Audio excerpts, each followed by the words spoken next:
couple of years ago, I was helping to organize a seminar for educational leaders in my area. We started our workshops with a very simple exercise. For 5 minutes, in complete silence, write down to post-its all the things that could go wrong in high schoolers' lives. That could be anything from failing a final exam to getting depressed, or simply not knowing what to do with your life when you graduate. After that, we took another 5 minutes to write down all the things that are required for students' dream lives to come true. Maybe being fascinated by all the new things to learn, creating connections to future employers, having a healthy and functioning body. This very quick and simple exercise gave us a great foundation to work on. We continued workshopping to create ways to tackle everything on the Everything Went Wrong poster, and on the other hand, ways to support students towards everything on the Dream Life poster. Having these real-life-oriented discussions really helped us to see beyond traditional subjects, lessons, and exams. We ended up talking the whole afternoon about mental health, possibilities to exercise during school days, and helping graduating students with a transition to university. Quite often, when we talk about quality education, all these kind of things are forgotten. A great example of that is the reputation of Finnish school system. I was wondering how many of you have heard that in Finland we have really good schools? Yes, that clearly is something we are famous for. Finnish school is known all around the world for its success in the PISA tests. That is to say, Finnish students did well in a bunch of exams. Now, this thinking is very traditional. Students do well in the exams, so the school must be good. However, the problem here is that this only recognizes schools as a place to gain academic abilities, whereas in real life, schools are, and they should be, a lot more than just that. They are places where we build lifelong friendships, where we learn how to behave, and hopefully to turn our assignments in on time. Also, we spend half of our days there. Could you possibly call a school good if students excelled in all the exams but hated being in there? Nowadays, all of us carry Google in our pockets, and computers are learning to master all more complicated tasks. What makes us humans special are our ability to connect with each other and our creative minds. Taking all this into account, only using academic skills to evaluate school systems or students is simply outdated. For the past 4 years, I've been actively involved in developing my own school's practices, creating a new national curriculum and legislation, as well as shaping the stances of the Union of Upper Secondary School Students in Finland. And everywhere I've seen the rise of so-called soft skills. I would say that these skills boil down to being a decent human being who is able to get the job done. They are skills all of us need in our daily lives. And indeed, schools are already teaching communication, teamwork, time management, and what's not. They are called hidden curriculum. Do you see the problem here? The most vital content is hidden, something you're just supposed to learn on the go. They are effectively a mere byproduct of substance learning. There's almost no structure at all to help students to actually gain these skills, and much less proper feedback on their progress. And yet, one of my most powerful learning experiences ever is about soft skills. In my primary school, teachers used to hand out play money to students who did well in social situations, especially if you did well in a situation you usually struggled in. With this play money, you could rent a toy for a break to use. A great way to give a bit of recognition to students.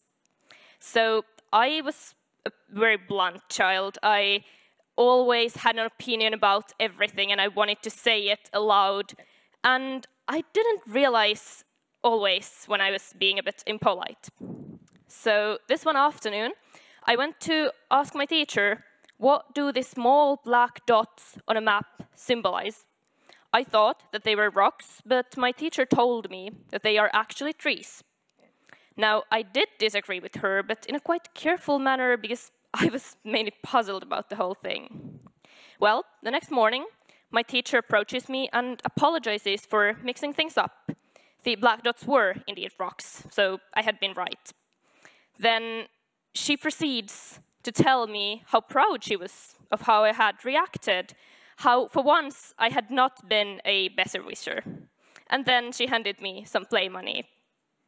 So this was in 5th grade, and I still look back at that situation, how in that instant I realized a better way to communicate, how not to irritate people. And this is one of the most important things school has ever taught me. Now, I really want you to think about this. If schools could teach one thing only to students, should it be multiplication tables or how to express themselves clearly and politely? And yet we spend hours upon hours drilling on what is 6 times 7 or 3 times 8, and almost no time at all working on how to give feedback or participate in group discussions. I know that soft skills are something you learn best in practice when you're actually working in a group or on a project, but we really need to start to pay attention to them. However, soft skills are yet another skill set to learn. If you really want to have the best school in the world, you need to look beyond simply teaching. Schools also need to create a supportive environment where all the kids can feel good. First and foremost has to come students' well-being, and that's why all schools need a school nurse and psychologist right there on campus to support students. You see, all kids can and must learn the basics, but sometimes life just throws something at them, making it temporarily impossible for learning to happen. And since kids spend a huge portion of their day at school already, it just makes sense to bring all the help there as well. And even the tiniest thing to foster students' well-being is immensely important. Just having these discussions about mental health, stress management, or the importance of sleep and diet at class already does a lot. So does, say, offering nutritious school meals, or creating possibilities to move during the school day, so students are not just sitting at their desks the whole time. Another great thing to do, still, is to make schools less stressful by reducing competitiveness in class. In Finland, we don't have honor rolls or anything similar to highlight high achievers, and actually we don't get grades until we're fairly old. In some schools, the first time you get a mark is at 7th grade. Somewhat controversial, don't you think?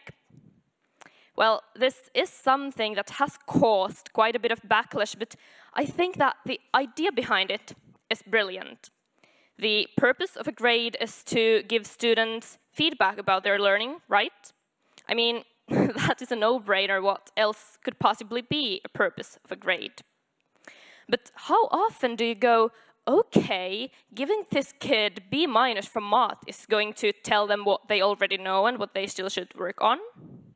Or if you give a student the best grade, does that mean the student has nothing more to learn?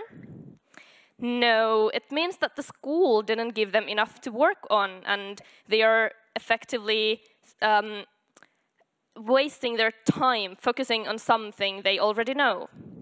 All of us progress in a different pace and should be given more time when we need it, and on the other hand, more challenges if we're already done with the previous ones.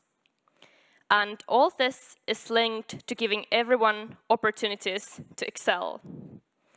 For me, personally, that was sciences, and success in that area is usually pretty well recognized, but subjects like arts, music, and sports are equally important, and success in those areas should be just as celebrated.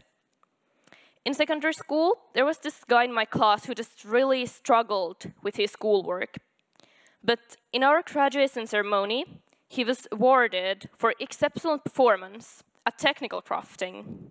You see, we have this subject at school where you work with wood and metal, crafting anything out of them.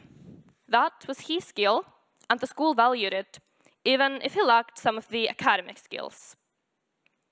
And even if your skills are not really connected to any traditional subject, there's no reason the school still couldn't support you.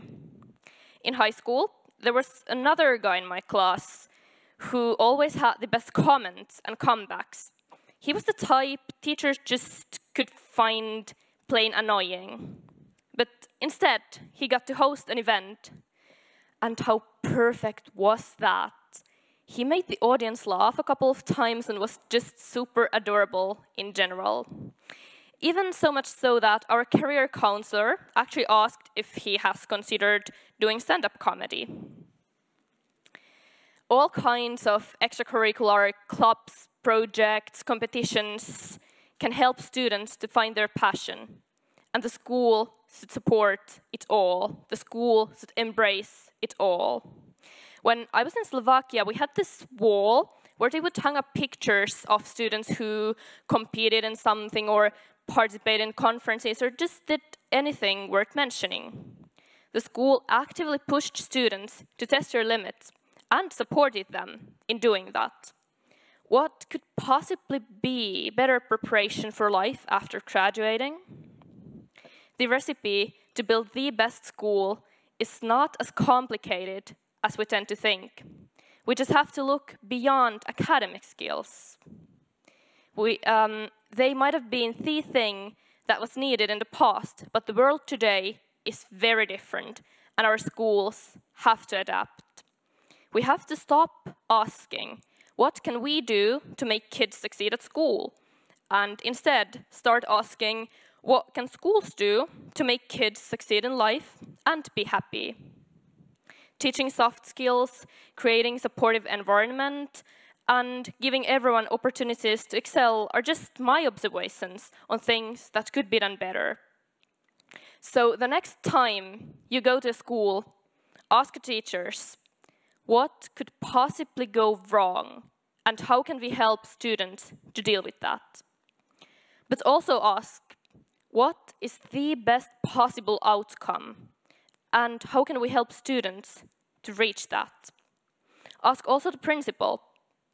Ask your local politicians, ask parents, but most importantly, ask us students. We're happy to share our insights with you because we too want to go to the best school in the world. Thank you.